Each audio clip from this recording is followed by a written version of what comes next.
Hey guys, welcome back to the channel. I got a little issue with the Mustang.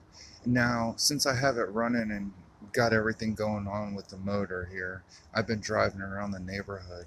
And when I change gears from second to third gear, I hear something in the rear end.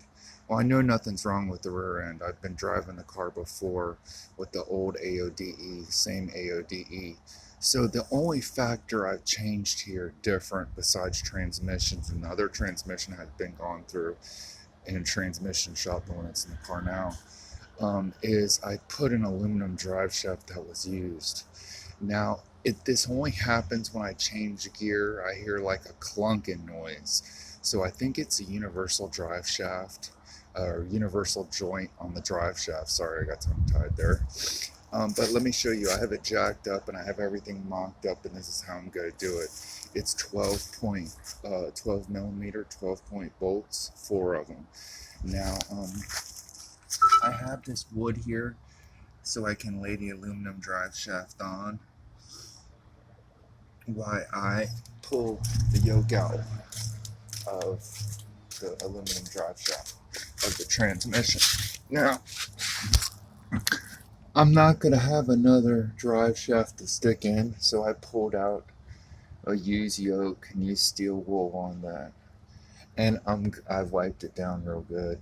And when I pulled that out and lay it on the wood there, I'm going to push this 28 spline back in this transmission and prevent it from leaking. Then that's going to give me time to pull out this aluminum one and either change the rear universal joint, or I can go back to the steel factory one right here that I've already cleaned up and is ready to go, and I don't believe it has any problems. It's painted black. So that's what's going on right at the moment. And it's gonna be like 4 12 millimeter 12 point bolts up there. I'm gonna maneuver them so they're in the center, and then put it in park, and then impact it off with a Milwaukee. Do one at a time, and just turn it. I can probably get them in neutral, but I'm just gonna do it this way, lock it down so it prevents everything from moving. It just comes off smoothly. Now, if you have a problem, you can use a breaker bar on this 12 millimeter just to get them broken off, because sometimes they're frozen on there. Or you can use some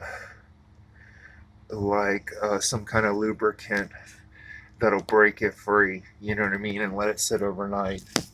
So I just wanted to show you what's about to go on, how the job's prepped. There's rubber mats up here, but I think I'm gonna put a little bit of some cloth over the X pipe on top so it can sit up there, and then I just drag it back out a little bit, enough, and lay it on top. So we'll see how this works. Like, subscribe, and share, and this is Driveshaft Removal.